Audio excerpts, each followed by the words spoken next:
tiger on the prowl. I'ma make it go wild. I'm original, and I told you so. I'm a kid in the candy store with the leather on the denim. I ain't the cure, I'm the venom. If you wanna find me, find the taillight. Something's coming in, you're gonna wanna take a red eye. It's time to go. It's time to go. Get ready. Get ready. Get ready. Don't blink, don't blink. Get ready. Magandang araw po sa inyo mga kabansa. Eto na po tayo, episode 236 dito sa Ang Maestro over the Katipunan Channel. At ngayong araw na ito ay malalaman ninyo kung bakit ako'y nakabalabal lang ganito. Ako po'y maginaw po dito kasi sa studio at ayoko lang mag-jacket. So anyway, mga kabansa, ito tayo. At pag tinignan natin ang ating mundo ngayon ay ito ho ang magiging pamagat ng ating episode. Nakakatakot na pagbabago ng mundo. From trade to hot wars. Ayan po mga kabansa. At di nga ba nakakatakot? Mula po noong magkuntsa-kuntsa ang mga North Atlantic Treaty Organization countries sa pagbubuyo ng Estados Unidos at recruit siya ng mga miyembro dati ng Warsaw Pact. Alam po ninyo, noong bitawan ni sino na nga ba yan? Gorbachev, no?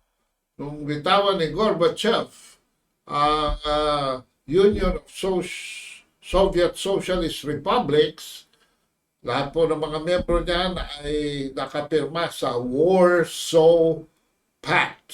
Dahil sa Warsaw, Poland, ginawa ang pagtatayo ng USSR. At si Gorbachev po, no? At si Reagan ay nagkasundo na ma-abolish na ang Cold War. Alright. No? At ang Russia naman ay binuwag ang USSR at nagtayo na ng sarili niyang Russian Federation. Ayan mga kabansa. At lahat ng mga membro ng Warsaw Pact ay binitawan na niya. Wala nang girian between two major superpowers. Yan ang usapan. Pero mga kabansa, habang lumalaon ang panahon, hindi naman binuwag ng Estados Unidos ang North Atlantic Treaty Organization.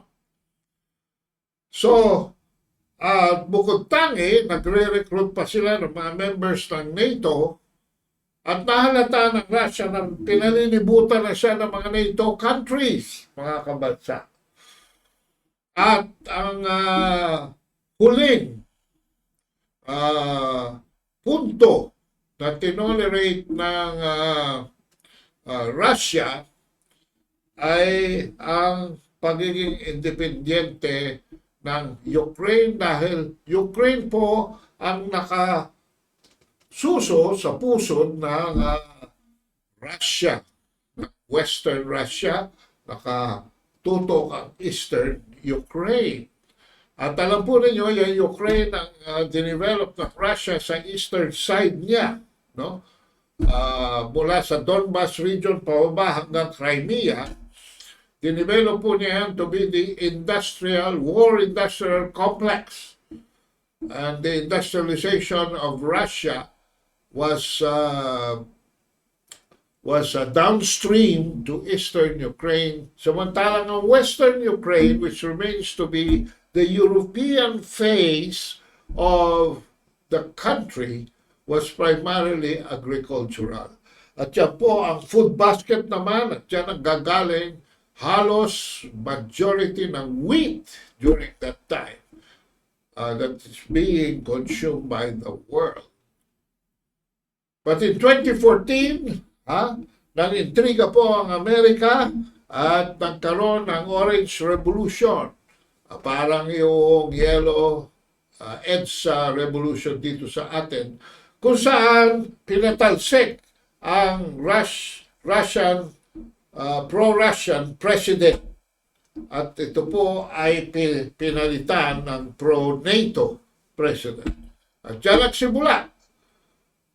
Mayat-maya nagigiriya. So, medyo pumalag mga kabansa ang Crimea dahil ang Crimea ay nung panahon lamang ni Khrushchev, mga kabansa, yan napunta sa Ukraine. Yan po talaga ay teritoryo ng Russia. At nung panahon ni Khrushchev, ni Nikolai Khrushchev, Nikita Khrushchev, ay napunta sa Ukraine.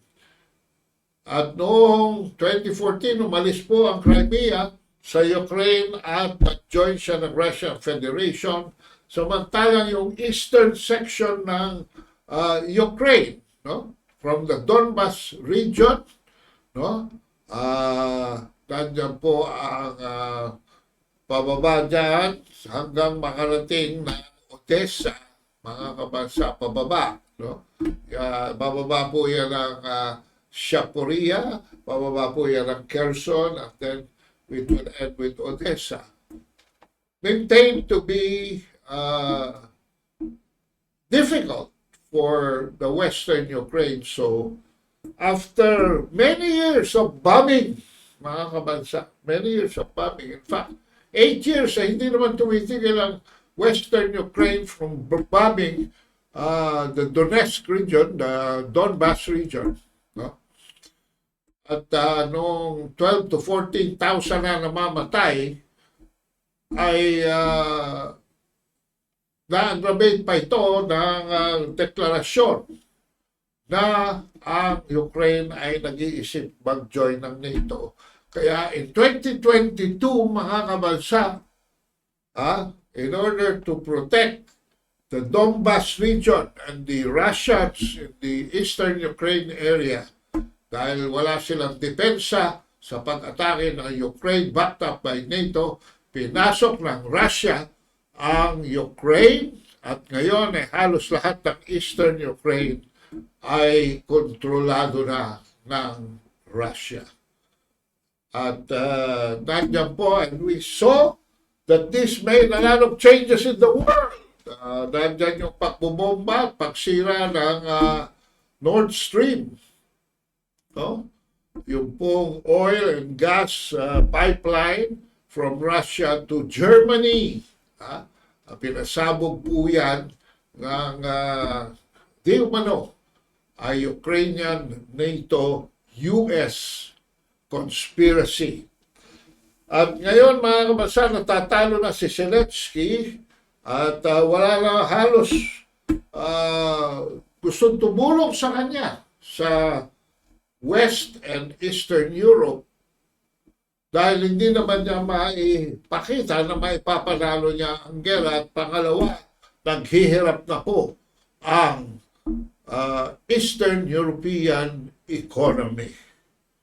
In the face of all this, mga kabansa, dito naman sa ating banda ay meron tayong problema sa South China Sea dahil inuudyo ka naman tayo ng Amerikano na sundutin ang puwit ng dragon na China.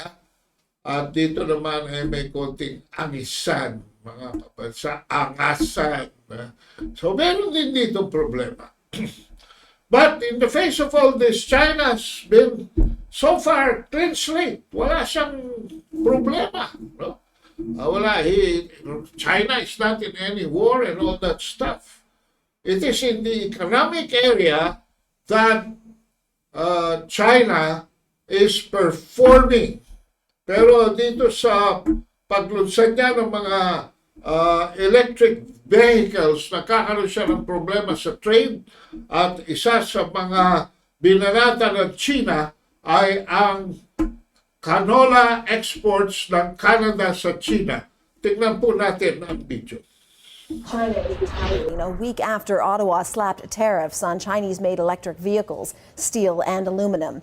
Beijing is now launching an anti-dumping investigation into Canadian canola imports. The trade relationship between Canada and China has reached a critical juncture, with recent developments threatening to upend long-standing economic ties between the two nations. On October 1, 2024, Canada implemented a 100% tariff on Chinese-made electric vehicles, followed by a 25% tariff on Chinese steel and aluminum products, set to take effect on October 15, 2024. These measures, aligned with similar actions taken by the United States and the European Union, have provoked a swift and potentially damaging response from Beijing. We will be introducing a 100% tariff on Chinese-made electric vehicles and a 25% tariff on Chinese steel and aluminum. Prime Minister Justin Trudeau justified the tariffs by stating, "Actors like China have chosen to give themselves an unfair advantage in the global marketplace, compromising the security of our critical industries and displacing dedicated Canadian auto and metal workers. So, we're taking action to address that." The Canadian government argues that these measures are necessary to protect domestic industries from China's state-directed policy of overcapacity and oversupply, as well as its perceived lack of rigorous labor and environmental standards. The new tariffs apply to a wide range of Chinese-made EVs, including electric and certain hybrid passenger automobiles, trucks, buses, and delivery vans. The 100% tariff is in addition to the existing most favored nation import tariff of 6.1% that will continue to apply to EVs produced in China and imported into Canada. This move brings Canada in line with the United States, which quadrupled its tariffs on Chinese EVs to 100% in May 2024, and the European Union, which imposed duties of up to 36.3% on Chinese-made EVs. China's reaction to Canada's tariffs was immediate and forceful. The Chinese Commerce Ministry announced plans to launch an anti-dumping investigation into Canadian canola imports, a move that could have severe repercussions for Canada's agricultural sector. China has historically been the largest buyer of Canadian canola seed, with exports valued at $3.47 billion in 2023. The ministry stated that Canadian canola exports to China have increased significantly, while prices have continued to fall, suggesting that Canadian exporters were suspected of dumping products into the Chinese market. In the rush to get the golden crop out of the ground, news of China targeting Canadian canola imports is the last thing farmers say they needed to hear. So this is a big hit to Saskatchewan producers and to all canola producers in the country. It will be a massive hit to us. Canada is the world's largest canola exporter. More than half of its seeds go to China, where the grain is used for cooking oil and renewable fuels. A trade relationship worth more than $5 billion last year. In a statement read by state media, the Chinese Commerce Ministry made it clear its investigation into Canadian canola imports and some Canadian chemical products is in response to what Beijing considers to be a discriminatory move by Ottawa. A spokesperson for China's Commerce Ministry said Canada's move will disrupt the stability of global industrial and supply chains and seriously undermine economic and trade rules. Beijing's foreign ministry spokesperson added that China would take all measures necessary to safeguard its economy. Hindi lamang mga kabansa, hindi lamang Canada na problema, no? Dahil alam nyo naman yung canola, Canada is one of the major exporters niya, no? Ay paano na yan? Ang magiging cost daw is about $2 per acre, no? So medyo maliit kung pakikinggan nyo, pero sa volume na mawawala mga kabansa sa Canada, ay ito ay magkakaroon ng tantrums ang agricultural sector dyan. Kasi alam nyo naman, yung tinatawag na supply chain, dugtong-dugtong yan. Pero hindi lamang Canada na mong problema, mga kabansa. Hindi lang Canada namumblema. Pati dito sa baboy, no? Ha? Ay nagkakaproblema na rin. At ang tatama naman dito sa reduction of pork exports to China ay ang European Union at yung pong volume nila ay mukhang lilipat papunta Russia. Ayan. So, pakita mo nga itong slide na ito na may masarap na, ayan, mga kabansa, no? So, panoorin natin ang video. China is the world's largest consumer of pork, importing vast quantities annually to meet domestic demand. Market estimates value China's pork import market at approximately $3.5 billion. Historically, European Union pork producers have dominated this market, capturing around 51% of the share. However, shifts in the international trade landscape are gradually eroding this dominance. Until this year, EU countries, particularly Spain, Denmark, and the Netherlands, led the Chinese pork market. Spain alone accounted for about 21% of the market share. The EU pork industry not only led in volume, but also maintained high product quality and a stable supply chain, making it a primary supplier for China. Nevertheless, escalating Sino-EU trade tensions are steadily undermining this leading position. In July this year, the EU announced a temporary tariff of up to 37.6% on electric vehicles imported from China, disrupting the economic balance between the two regions. In response, the Chinese government swiftly implemented retaliatory measures, launching anti-dumping investigations on pork imports from Denmark, the Netherlands, and Spain. This move not only rattled the EU internally, but also posed unprecedented challenges to EU pork producers who have long relied on the Chinese market. Following China's announcement of the anti-dumping investigations, the EU reacted swiftly and strongly. Spanish government officials promptly voiced their concerns, committing to collaborate with EU counterparts to prevent tariffs on their pork products. Spanish Minister of Economy and Trade, Carlos Cuerpo, stated that Spain and the EU are striving to find a balance to avoid a trade war while protecting their products. He emphasized, just as we cannot have a trade war, we also cannot engage in a subsidy race. We are seeking solutions through the EU that allow us to move forward without harming the industry. Additionally, Spanish Agriculture Minister Luis Planas expressed hope for mutual understanding and negotiation to avoid tariffs on agricultural products and foodstuffs. Furthermore, industry associations in France and Denmark voiced their apprehensions. And Richard, president of the French Pork Exporters Association, remarked, "We are currently considering the questions we will be asked and how we must respond." She highlighted that China accounts for 18% of France's pork export revenue and lamented that, given the cheaper meat exports from Brazil and the United States, France has already struggled with competitiveness in pork exports, which is now exacerbated by the new measures. Similarly, the Danish Agriculture and Food Council warned that restrictions on European meat imports by China would severely impact Denmark's pork industry and called for solutions. Meanwhile, China has reduced pork imports from France and Chile, both significant exporters within the EU. Recent data show that pork imports from France decreased by 12% and Chile by 10%.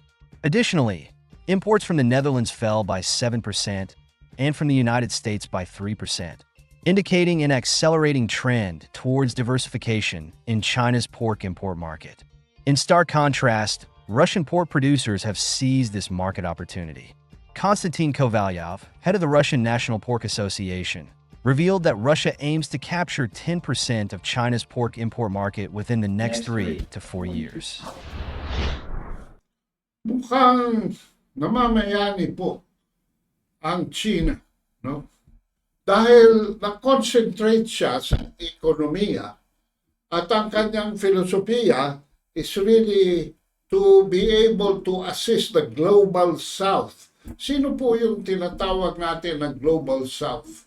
Yung po tinatawag natin na global south, yan po yung mga mahihirap na mga bansa, no? At nandyan sila sa Pinakamarami sa kanila nasa Africa, nasa Latin America, and basically in Asia also there are some. Gusto niyang tulungan yan at kaya ni-revive niya yung kanyang Belt and Road Initiative, which is a revival of the old Silk Road of the past, where from China all the way to Eurasia, mga kabansa, ay gumawa siya ng Silk Road. Hindi ba yan nabasa pa natin dyan, no? Yung mga travails ni Marco Polo. At yan po ay merong maritime component sa dagat naman kung saan natin nakilala si Sheng Hui, si Admiral Sheng Hui. Hindi ko kilala si Admiral Sheng Hui. Aba, ay napanood nyo na ba yung The Voyages of Sinbad? Yan po si Admiral Sheng Hui. Si Sinbad po yan na sailor. Okay, kasi ang kanyang pangalan nung siya'y bata pa ay Sinbao, no? So, in fact, nung magpunta si Sheng Hui sa Sulu, naiwan niyang acquaintances doon, ay kilala siya sa palayaw niyang Sinbao. Kaya naman sa Middle East, no, nagkaroon ng Sinbad the Sailor. Ay, my goodness, ito pong sponsor ng mga liberal democracy, no? Itong Amerika. So, tinamaan ang Canada, tinamaan ang European Union, at of course, hindi na natin tinalaki dito kung paano natamaan ng Australia, dahil nakarecover na yung Australia. Ay ngayon po, ito, pakita natin itong slide na ito. China naman po, binitawan utang ng Amerika, no? Mga kabansa. Ano ang ibig sabihin niyan? Ang Amerika po ay nag-i-issue yan ng treasury bills, no? Katumbas ng utang nila. And there was a time na hawak ng China 1.4 trillion ng utang ng Estados Unidos. Pero a few years ago, pinenta na ho niya yung 500 billion. So it now stands at 1.4 minus 500. No? So it's about 800 to 900 billion na lamang po ay nagbenta na naman, nag-unload na naman, nag-liquidate na naman ang China. So ang lumalabas po number 1 ngayon na may hawak ng treasury bills ng Amerika ay Japan na. Ano ang implikasyones nito? Pakinggan po natin ang video. The global financial landscape is undergoing a significant transformation, with China's recent billion-dollar sell-off of the U.S. Treasury securities following the Federal Reserve's rate cut serve as a notable indicator of this shift. Since the end of 2023, China is increasing its sales of U.S. government debt. This chart shows that in 2011, June, China held 14% of all U.S. government debt outstanding, and they've been tapering off since. In the first quarter of this year, 2024, China sold another $53 billion of U.S. Treasury bonds. It's likely now that the UK is the second biggest foreign lender to the United States government. China is explicitly not going to be buying Treasury bonds in the future. They almost certainly took a loss on the bonds they sold in the first quarter of 2024 just to get rid of them. If they're dumping them in quarter 1, they're not going to be buying more, so China's out. This development is not an isolated incident, but rather a manifestation of broader de-dollarization trends that have been gaining momentum in recent years. The dominance of the US dollar in the global financial system, a status quo established in the aftermath of World War II, is facing unprecedented challenges. An increasing number of countries are actively seeking alternatives to the dollar, primarily due to Washington's propensity to weaponize its currency for geopolitical purposes. The freezing of $300 billion in assets belonging to Russia's central bank and the seizure of foreign exchange reserves from Venezuela, Iran, and Afghanistan have heightened concerns among nations about potential targeting by the U.S. government. This apprehension has catalyzed a wave of de-dollarization efforts, particularly among major economies. China and Russia have been at the forefront of this movement, significantly reducing their reliance on the dollar in bilateral trade. As of April 2024, over 90% of trade settlements between these two nations are conducted using their local currencies, the Chinese renminbi and the Russian ruble. This shift represents a dramatic departure from traditional dollar-denominated transactions. The de-dollarization trend is not limited to U.S. adversaries. Brazil, under the leadership of President Lula da Silva, has entered into an agreement with China to conduct trade in their respective local currencies. Lula has been particularly vocal on this issue, advocating for de-dollarization globally and criticizing U.S. economic policies that target developing countries in the global south. He has specifically condemned U.S.-dominated financial institutions, like the International Monetary Fund, for trapping developing countries in unpayable debt. Even long-standing U.S. allies are exploring alternatives. Saudi Arabia, a pivotal player in global oil markets, has engaged in discussions with China regarding oil sales denominated in yuan rather than dollars. During President Xi Jinping's visit to Riyadh in 2022, agreements were signed with Gulf countries and the Arab League, outlining plans for China to import oil and gas from the Persian Gulf region using yuan. At ito po, mga kabansa, kalalabas lang kagabi itong video na ito. Ano ang nangyayari? Aba, ay dahil po doon sa inyong napanood na marami ng bansa ngayon, hindi na kasi dati, ang Pilipinas po kasi, no? Peso, ano ba, bibili ng langis. Peso, dadaan sa dollar, bago pa pumunta sa reals ng Saudi Arabia. Aba, marami po ngayon, narinig nyo naman, diretso na sila. No? At pati ang Saudi Arabia, diretso na sa yuan, hindi na dumadaan sa dolyar. Ang Brazil, hindi na dumadaan sa dolyar. Marami po ngayon. Tinatawag, yan po yung trend na tinatawag na de-dollarization, mga kabansa. Diretsahan na. Kumbaga, ang Russia, rubles, diretso na sa yuan. Yuan, diretso na sa rubles. Hindi na ho dumadaan sa dolyar. Kaya ano ang latest na nangyari? Ito pong balitang ito. Chinese yuan overtakes US dollar. Can you imagine? Ito po ang video.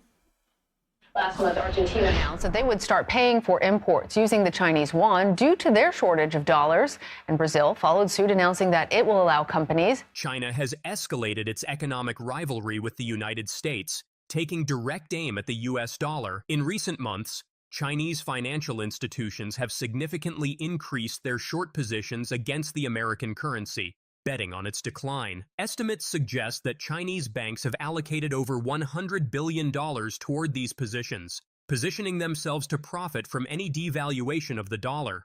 Countries are doing the same with what the reserve is to back up their currency.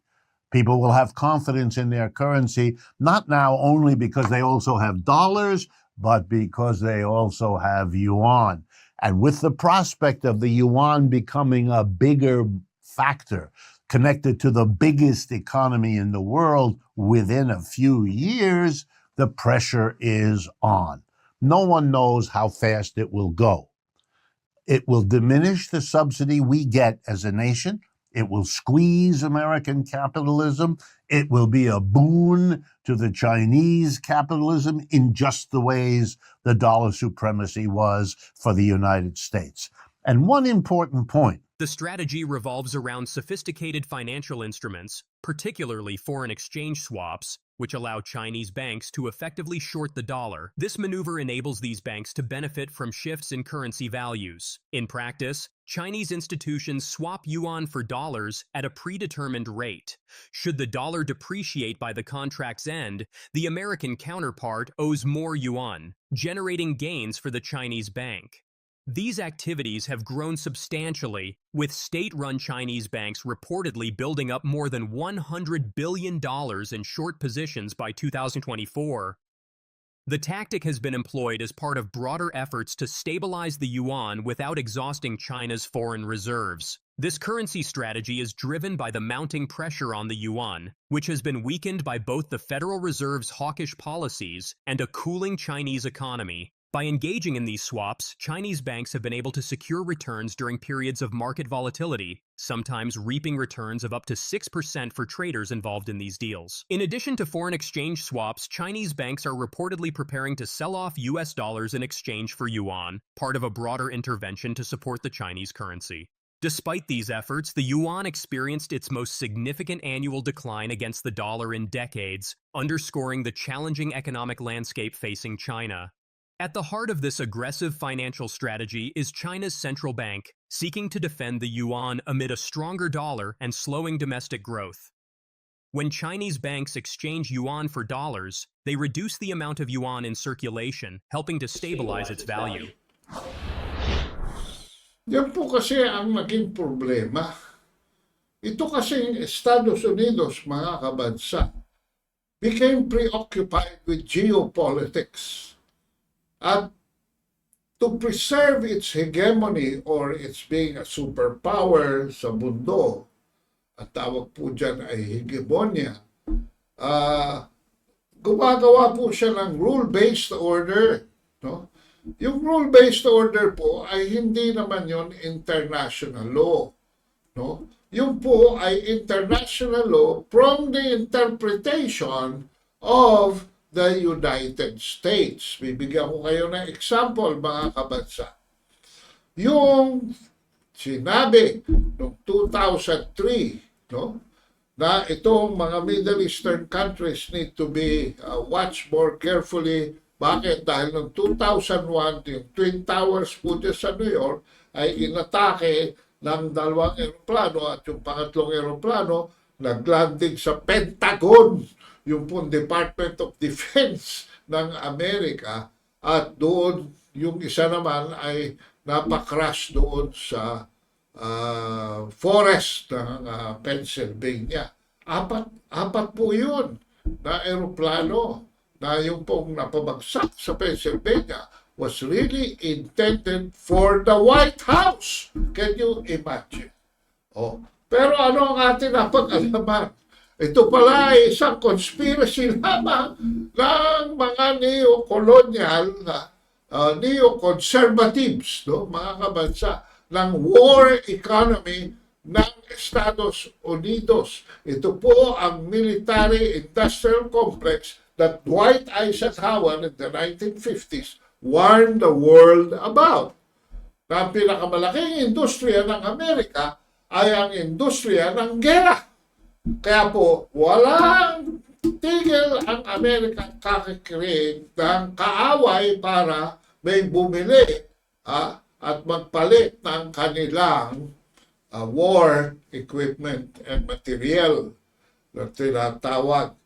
At yan po, mga kabansa, in 2003, para magkaroon ng benta sa Middle East, ay nag-invento sila na merong weapons of mass destruction, WMD. Natatandaan nyo ba yun? Yung weapons of mass destruction na sinabi nila si Saddam Hussein ay merong at nagpamanufacture ang Iraq ng weapons of mass destruction, biological, chemical, at nuclear. Makakabasa. No? So, yun ang ginamit nilang rason para atakin. They used that rule-based order para atakin ang Iraq. Doon natin nakita ang tremendous display of American weaponry. Bakit kailangan gamitin ang weaponry? Aba, ay pagkahuna wala ng military. ng mga missile, ng mga aeroplano, ng mga bomba. Ano ang mangyayari? Kailangan umorder uli. Ayun. So, kailangan mag-create ang Amerikano ng kaaway. At dyan naman, sumunod na kaaway nila ang Afghanistan. Bakit? Dahil si Osama Bin Laden, natatandaan nyo ba yung pinagbintangan nila na nag-organize ng pagtusok ng mga aeroplano sa Twin Towers sa New York? Ay dyan po kinukupkup sa Taliban, ng mga Taliban daw sa Afghanistan. So, mula Iraq, dinala nila sa Syria at sa Afghanistan ang gera, mga kabansa. And fast forward na tayo, lately, they had to stop the war in Afghanistan. And nabuhol naman sila rito sa war in Ukraine. Ayan, mga kabansa. Pero lagi na lamang pagkagagahulin sa pera ang Amerikano dahil sila ang foreign exchange, nagmamanage na foreign exchange, nagpiprint lamang sila ng perang papel, okay na sila. Pero dito sa pagpasok ng de-dollarization, mga kabansa, ang real value ng dollar ay bumababa dahil wala itong backup. At kaya nag-unload ang China ng a few more debt treasury bills. Binibenta niya na. Nag-unload na siya. Ayaw na niyang i-guarantee yung utang ng Amerika. Kabansa, dahil ang Amerika ay walang tigil ng paggawa ng gera. At ano ang ating natutunghayan ngayon, mga kabansa? Ito ang slide, mga kabansa. Ang gera sa Israel, sinimula ng atake ng Hamas, na may namatay ng mga 1,200 ng mga Hamas. Ang retaliation ng Israel Defense Forces was swift and brutal. Ang estimate po ngayon is anywhere between 40 to 110,000 na ang namamatay na Palestinians, men and karamihan, women and children. At dito, lately, magkakaroon ng explanation dito, they went overboard by killing the leader of Hezbollah. Dito naman sa kabila, ang Hezbollah po ay naka-base sa Lebanon. Para malaman natin ang base, ilatag natin dito sa video na ito. Iran launched about 200 missiles at Israel Tuesday, filling the skies with sounds of sirens and explosions, and risking a wider war in the Middle East. Obviously, this is a significant escalation by Iran, a significant event. You've got three wars of attrition going on, one between Israel and Hamas, one between Israel and Hezbollah, and the main event, of course, which I'm afraid we're going to see more of, is the one between two states, between Israel and Iran. Here's what led to Iran's latest attack on Israel, and what could happen next. In July, Israel killed Hamas political leader Ismail Haniyeh in a strike after he attended the inauguration of Iran's new president in Tehran. And in September, the Israeli military also killed Hezbollah leader Hassan Nasrallah in an airstrike on southern Beirut. Iran backs both Hamas and Hezbollah. They responded because of the credibility problem that they have. Their main proxy, in whom they've invested billions of dollars, has taken a very serious hit. The Israeli strike on Nasrallah followed weeks of intelligence operations and bombing campaigns targeting Hezbollah, including detonating thousands of pagers used by the group's members. This week, the Israeli military sent troops into Lebanon and said it had been conducting secret raids across the border for the past year. Iran had repeatedly promised a tough response to Israel's escalating attacks, but did not retaliate until Tuesday. Tensions had been building for months, In April, Iran launched its first direct attack on Israel from Iranian territory, with more than 300 drones and missiles. You now have two attacks directly against Israel. The first broke a norm. The second could have done considerable damage. And it's for that reason that I think the Israelis cannot afford to create a new normal, so they will respond. Some analysts said with its attack Tuesday, Iran was likely seeking to look tough, but not provoke a broad retaliation. The Pentagon said that Israel intercepted a majority of the missiles and that there was minimal damage on the ground. I think it was very serious. You can't launch 180 ballistic missiles in the general direction of urban population centers and assume that every one of them is going to be intercepted. איראן עשתה הערב טעות גדולה, והיא תשלם על כך. המשטר באיראן לא מבין את נחישותנו להגן על עצמנו ואת נחישותנו לגמול לאויבינו. Israel didn't provide details on how or when it would respond. There's serious talk now of the Israelis going after some of Iran's nuclear sites. I mean, can they do that? To use the Israeli expression, yes, perhaps they can mow the grass. They don't have the bunker busters or the firepower that the United States has. More conventionally, there's oil export facilities. There are any number of conventional military sites the Israelis can strike. President Biden said the U.S. military actively supported Israel's defense Tuesday, and he's in discussions about a response. Make no mistake, the United States is fully supportive of Israel. I can't see the United States participating offensively in what the Israelis are going to do. Defensively, yes. Battening down the hatches to protect its own forces, considering the possibility, should this escalate, of some kind of offensive action against Iran.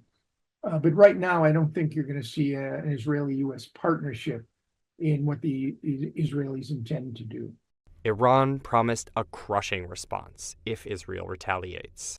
I think it's pushed us farther toward the point of an escalation that I think will be uncontrolled. I'm not predicting that we're going there. I don't believe in transformations, or inflection points or game changers. But I do believe this action today, in response to both the Haniya and the Nasrallah hits, essentially brings us closer. So there you go. Mga bansa, nagsimula sa Hamas, dito sa Gaza,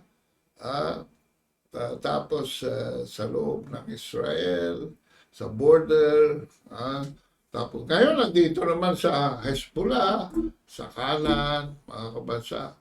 At nung una, patayin yung Hamas leader, nagpadala na ng mga rockets at saka, anong pangalan nito? Drones ang Iran. No? But that, kayang-kaya nung Iron Dome ng Israel. Gaganon yung mga tatatamaan nung rockets, tatlong klase rockets yun tatlong klase yung rockets ng Israel to stop. Ang nangyari dito ngayon, tinadala uli mga 200 na mga drones and rockets. No? Pero siningitan ng mga ballistic missile, mga kabansa. At saka yung hypersonic. Pinakababagal po na hypersonic ay 6,500 kilometers per hour ang takbo sa takbong Mach 5. Meron na po ngayon hypersonics na Mach 10. So, paano ma-intercept yun? Mga 12,000 kilometers per hour? Tapos yung hypersonic ko,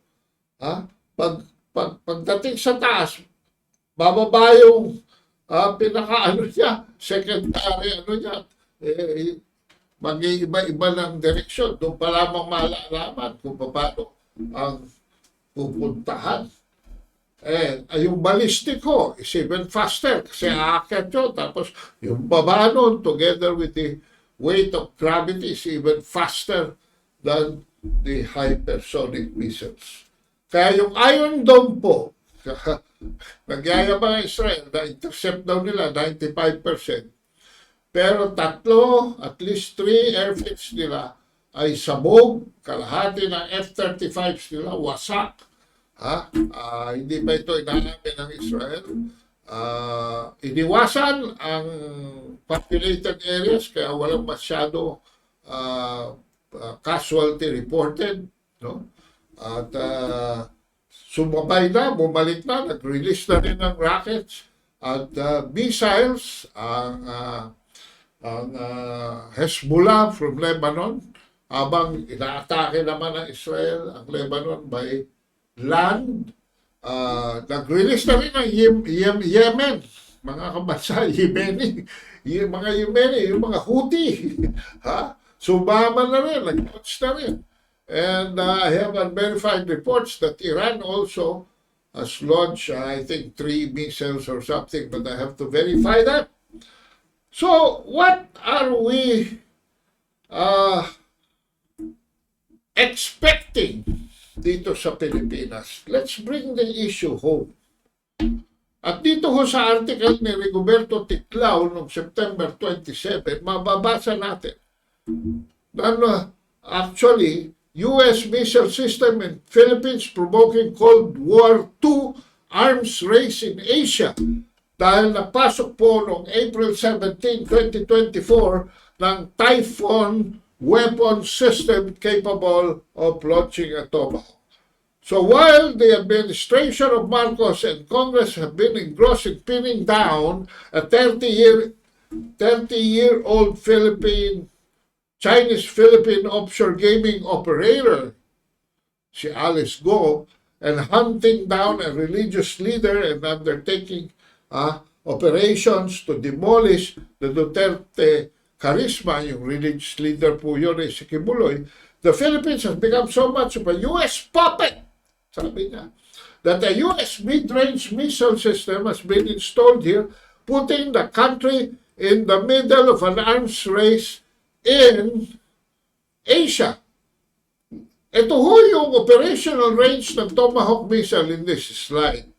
No? Lagi natin pinalalabas ito to remind you na hindi lamang China and North Korea ang in danger of being attacked by this if we are able to put a Tomahawk missile in the Typhoon launcher na pinasok ng mga secretly ng Amerikano rito pero nabuko rin.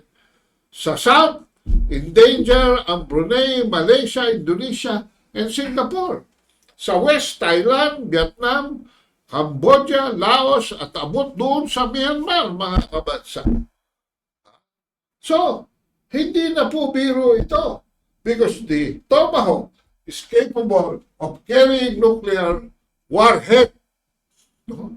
At ito po has a superior GPS, no, mga kabansa, that can follow the terrain even at a distance only of 30 meters na taas lamang.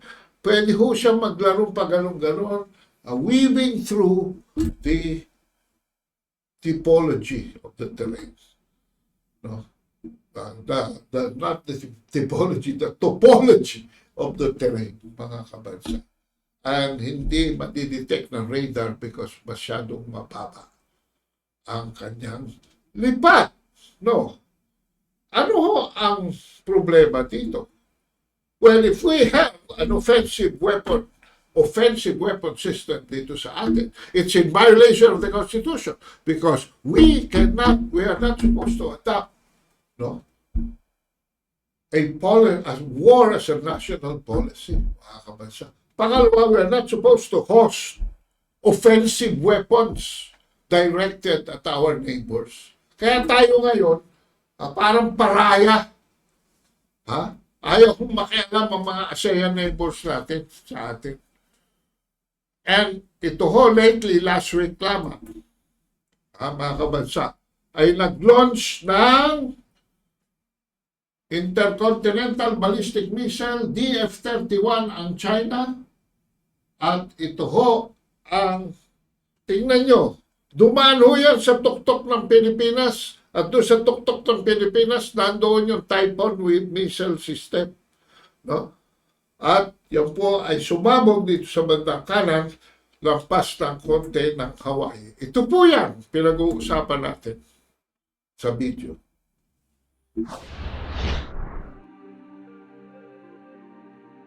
On September 25, 2024, China's People's Liberation Army Rocket Force PLARF launched an intercontinental ballistic missile carrying a dummy warhead into the Pacific Ocean.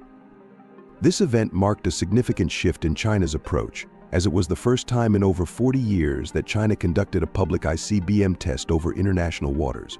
But why now, and why this specific location? The missile was launched at 8:44 a.m. Beijing time, reaching a designated area in the high seas of the Pacific Ocean. The Chinese Defense Ministry described this test as part of its routine annual training and assured that it was not aimed at any particular country or target. However, the strategic nature of the launch, its timing, location, and the type of missile used has led experts to believe that it was much more than just a routine test. The launch site and trajectory were not publicly disclosed, but analysts speculate that the ICBM was most likely fired from a site in Hainan or a nearby region. Based on its range and capabilities, the missile might have been the Dongfeng 41 DF-41, China's most advanced ICBM with a reach of up to 15,000 kilometers, 9,300 miles. This range puts nearly all of the United States within its striking distance. What makes this test even more intriguing is the transparency or lack thereof surrounding it. While China did notify relevant countries in advance, it refrained from revealing specific details about the flight path and impact zone.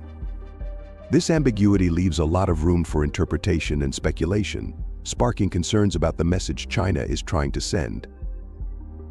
So what's the takeaway? China's test is a demonstration of its growing military might and a signal to the world that it has the technology and readiness to defend its interests. But beyond the technicalities, this test has set off alarm bells, raising questions about the balance of power in the region and how other nations, especially the United States, will respond.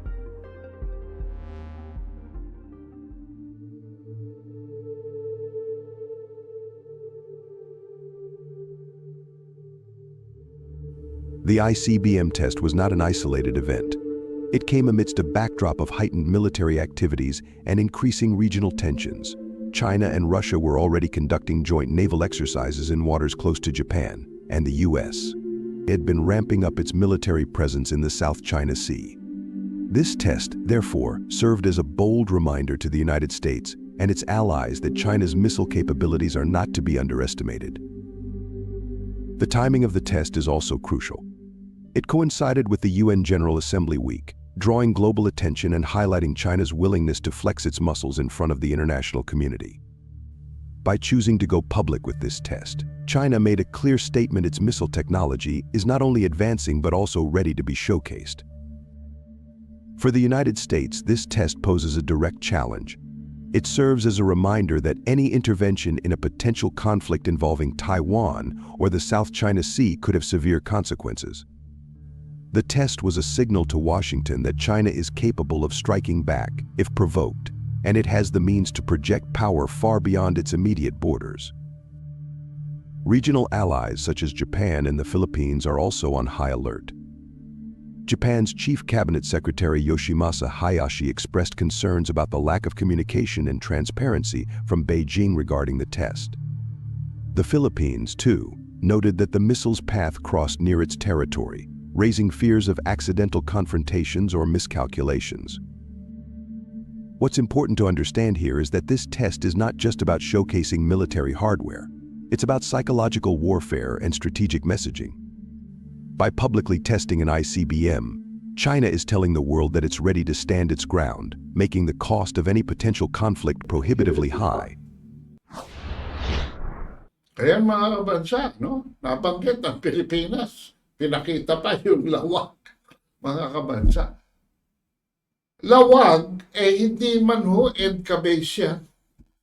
Ang mga EDCA bases lamang po ay siyam.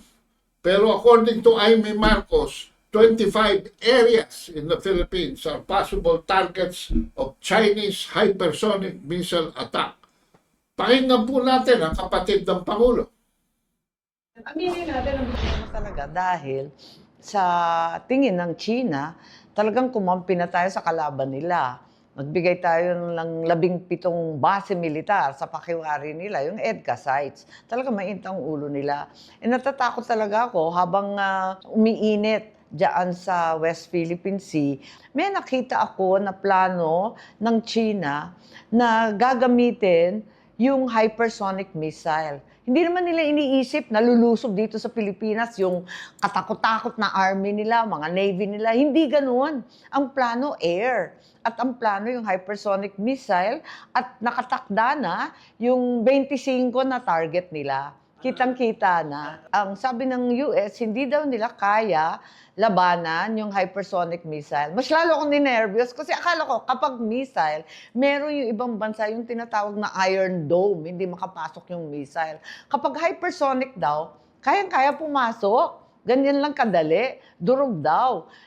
Ano bang klase yun? Kasi sa pagbabasa natin, may mga Brahmin missile na sa Batanes, pati sa Subic. So yung dalawang yun ang uunahin kasama ng Ilocos kasi may mga live fire na balikatan. Katakot nga Ano ba yan? 25 hindi biro-biro yun. Unang-una po ulitin natin, yung nilaunch kanina ng China na umabot lampas na Hawaii, yun po ay hindi DF-41, yun po ay DF-31. Ang meaning po ng DF ay Dongfeng. Yung DF-41 po, lampas na yan ng California, lampas na yan ng West Coast. Abot na ho ng East Coast yan sa New York at pwede pa magpasabog yan sa Atlantic Ocean na lampas na ng Amerika. Ganyan po, nakakatakot na ang sitwasyon ngayon sa mundo. No? At pangalawa, sinubukan daw ng mga Amerikano na sundan ng jet plane. Ang jet plane po, Mach 2, twice the speed of sound lamang ang pwedeng takbuhin. At pag siya nag-launch ng missile, pinakamabilis na missile na may launch ng isang aeroplano ng Amerika ay yung Arrow na Mach 5 lamang. Kaya hindi na intercept yung Chinese missile dahil alam nyo ba kung gaano kabilis mga kabansa? Mach 10 yung DF-31. At yan po ang nandito sa Chinese menu of missiles that can take down any threat in the Philippines, mga kabansa. Any threat dito sa Northern Luzon in 3 minutes at sa Mindanao 7 minutes. Mamili na kayo dito sa mga nakalinya na ito, mga kabansa. So, ano ang ating nakikita rito? Pwedeng pagpilian ng short-range ballistic missile up to 1,000 kilometers, medium-range ballistic missile up to 3,000 kilometers, lampas na ho yun ng Pilipinas. At kung meron pa mga barko-barko dyan, itong intermediate range ballistic missile that can go up to 5,500 missiles, kilometers, mga kabansa. At may menu na pagpipilian depende sa kung ano ang target. Kaya nga, nagbabase rito sa Pilipinas, ang Amerika, mga kabansa, dahil wala nang silbi yung mga aircraft carrier nila. Sino pa makakalapit sa China with all this missile capability? China lamang po ang may rocket force, the branch ng kanilang plan, People's Liberation Army Rocket Force. So, oras na, mga kabansa, para tayo ay mag-isip-isip. Namnamin natin itong kanta na ito. May bulong dinggin mo, ihip ng ating panahon. May sigaw dinggin mo, at ubos na ang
Huwag na po tayong magpaligoy-ligoy pa. Huwag na tayong magpatumpik-tumpik pa. Let's get serious.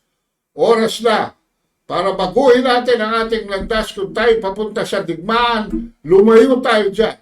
Pumunta tayo sa kaiibsa, ikauunlad ng tayo ng ating mga kababayan. Huwag tayong lumapit man lang dyan sa mga naglalakihang mga puwersa na baka tayo ay mahigo pa ng hangin ng gera. Maraming salamat po sa inyong pagtangkilik. Ito po si Ado Pagdinawa. Nagpapaalam na for now. Remember, subscribe to Ang Maestro. Subscribe to the Katipunan channel. Thank you very much. Get ready. Get ready.